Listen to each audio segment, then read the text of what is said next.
ವಾಗಿ ಹಾಗೂ ನೈಜ ಸುದ್ದಿಗಳಿಗಾಗಿ ವೀಕ್ಷಿಸಿ ಸತ್ಯ ಸುದ್ದಿ ನ್ಯೂಸ್ ಕನ್ನಡ. ನಮಸ್ಕಾರ ಪ್ರಿಯ ವೀಕ್ಷಕರೇ, ಸತ್ಯ ಸುದ್ದಿಯಲ್ಲಿ ನಿಮಗೆ ಸ್ವಾಗತ. ಇಂದು ಹಾವೇರಿ ನಗರದಿಂದ ಹುಬ್ಳಿ ಮಾರ್ಗವಾಗಿ ಬೆಳಗಾವಿಗೆ ಹೋಗುತ್ತಿದ್ದ ಬಸ್ಸಿನಲ್ಲಿ ಪ್ರಯಾಣ ಮಾಡುವಾಗ ಓರ್ವ ವ್ಯಕ್ತಿಗೆ ಫಿಡಿಸ್ ಕಾಯಿಲೆ ಬಂದಿರುತ್ತದೆ. ಇದನ್ನು ಕಂಡ ಸ್ಥಳೀಯ ಪ್ರಾಣಿಕರು ದೂರವಾಣಿ ಮುಖಾಂತರ ಸಮಾಜ ಸೇವಕ ಅಬ್ದುಲ್ ಖಾದರ್ ಅವರಿಗೆ ಗಮನಕ್ಕೆ ತಂದಿರುತ್ತಾರೆ.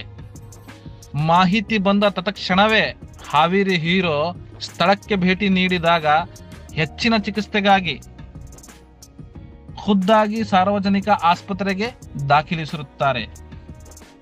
ಈ ಕಾಯಿಲೆಗೆ ಒಳಪಡಿಸಿರುವ ವ್ಯಕ್ತಿ ಇವರು ಕುಮಾರ ಯರೇಸ್ವಾಮಿ, ವಯಸ್ಸು 30 ವರ್ಷ.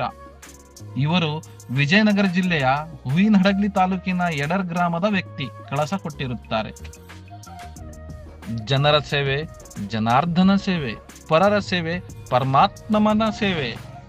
ಸಮಾಜ ಸೇವಕ ಅಬ್ದುಲ್ ಖಾದರ್ ಅವರ ಈ ಒಂದು ಸೇವೆಗೆ ಸಾರ್ವಜನಿಕರು ಮೆಚ್ಚುಗೆ ವ್ಯಕ್ತಪಡಿಸಿದ್ದಾರೆ. ಈ ಒಂದು ಸೇವೆಗೆ ನಮ್ಮ ವಾಹಿನಿ ಪರವಾಗಿ, ನಮ್ಮ ವೀಕ್ಷಕರ ಪರವಾಗಿ ಇವರಿಗೆ ಹೃತ್ಪೂರ್ವಕವಾದ ವಂದನೆಗಳನ್ನು ಅರ್ಪಿಸುತ್ತೇವೆ. ವರದಿ ಸೈಯದ್ ಇರ್ಫಾನ್, ಸತ್ಯ ಸುದ್ದಿ ನ್ಯೂಸ್ ಕನ್ನಡ, ಹಾವೇರಿ.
ನಮಸ್ಕಾರ.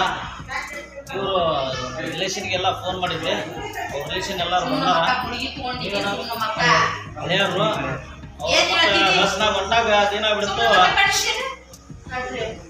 ಬಸ್ನಾಗ ಹೊಂಟಾಗ ಪಾಪ ಅವರಿಗೆ ಪಿಡ್ಸ್ ಬಂದಿತ್ತು. ಪಿಡ್ಸ್ ಬಂದಾಗ ಅವರು ಬೆಳಗಾಂ ಬಸ್ಸು ಹತ್ಕೊಂಡು ಹೊಂಟಿದ್ರು. ಆಮೇಲೆ ಅಲ್ಲಿಂದ ಜನ ಬಸ್ನಾಗ ಇದ್ದರು. ನನಗೆ ಫೋನ್ ಮಾಡಿದ್ರು, ಇಲ್ರಿ ಖಾದರ್ ಅವರು ಹಿಂಗಾಗಿತ್ತೆ, ಒಬ್ಬರು ಪಿಡ್ಸ್ ಬಂದಿತ್ತು, ಮತ್ತು ಬರ್ರಿ ಅಂದಾಗ ಮತ್ತು ಅಲ್ಲಿ ನಮ್ಮ ಆರ್.ಟಿ.ಒ ಆಫೀಸ್ ಕಡೆ ಮುಂದ್ಗಡೆ ಅಲ್ಲಿ ಒಂದು ಬಸ್ ನಿಂತಿತ್ತು. ಅದು ನಾವು ಹೋಗೋ ಮಟ್ಟ ಮತ್ತು ಅಲ್ಲಿ ಬಸ್ನಾಗಿಂದು ಇಳಿಸ್ಕೊಂಡು ಅವರಿಗೆ ನಾನು ಹಾವೇರಿ ಜಿಲ್ಲಾ ಗೌರ್ಮೆಂಟ್ ಹಾಸ್ಪಿಟಲ್ ಅಂತ ತೊಗೊಂಬಂದು ಎಲ್ಲ ಅಡ್ಮಿಟ್ ಮಾಡಿಸಿ, ಆಮೇಲೆ ಸ್ಕ್ಯಾನಿಂಗ್ ಎಲ್ಲ ಬರ್ದು ಕೊಟ್ರು ಸರ್. ಆಮೇಲೆ ಸ್ಕ್ಯಾನಿಂಗ್ ಎಲ್ಲ ಮಾಡಂತ ಹೇಳ್ಯಾರ. ಆಮೇಲೆ ಬಾಟ್ಲಿ ಎಲ್ಲ ಹಚ್ಚಿಸಿ ಅಡ್ಮಿಟ್ ಮಾಡಿಸಿ ಅವ್ರ ರಿಲೇಷನ್ ಪಾಪ ಅವ್ರು ಫೋನ್ ಮಾಡಿದಾಗ ಇಲ್ರಿ ಇನ್ನೊಮ್ಮೆ ಅವ್ರಿಗೆ ಫಿಡ್ಸ್ ಬರ್ತೈತಿ, ಮತ್ತು ಏನಾರು ಮಾಡಿ ಕಳಿಸ್ಬೇಡ್ರಿ ಅವ್ರಿಗೆ ಅಂದಾಗ, ಆಯಿತು ನಾನು ತೊಗೊಂಡು ಅಡ್ಮಿಟ್ ಮಾಡಿಸ್ತೇನೆ ಅಂತೇಳಿ ಡಾಕ್ಟ್ರಿಗೆ ಹೇಳಿ ನಮ್ಮ ಹಾವೇರಿ ಗೌರ್ಮೆಂಟ್ ಹಾಸ್ಪಿಟಲಲ್ಲಿ ತೊಗೊಂಬಂದು ಮತ್ತು ಡಾಕ್ಟರ್ ಕಡೆ ತೋರಿಸಿ ಅವ್ರಿಗೆ ಅಡ್ಮಿಟ್ ಮಾಡಿಸಿ ಬಾಟ್ಲಿ ಎಲ್ಲ ಏರಿಸಿ ಆಮ್ಯಾಗ ಅವರು ಸದ್ಯ ಈಗ ಅವ್ರ ಮನೆಯವರು ಪಾಪ ಅವರೆಲ್ಲರೂ ಬಂದರು. ಅದು ಭಾಳ ಖುಷಿ ಆಯಿತು. ಯಾಕಂದ್ರೆ ಈಗ ಸ್ವಲ್ಪ ಜನ ಏನು ಮಾಡ್ತಾರೆ, ಪೇಷಂಟ್ ಆದಾಗ ಯಾರು ಹೋಗಂಗಲ್ಲ, ಹೋಗಿ ತೊಗೊಂಡ್ಬರ್ಬೇಕು, ಅವ್ನ ಜೀವ ಉಳಿಸ್ಬೇಕಂತೇಳಿ ಅವ್ರು ಭಾವನೆ ಮಾಡಂಗಿಲ್ಲ.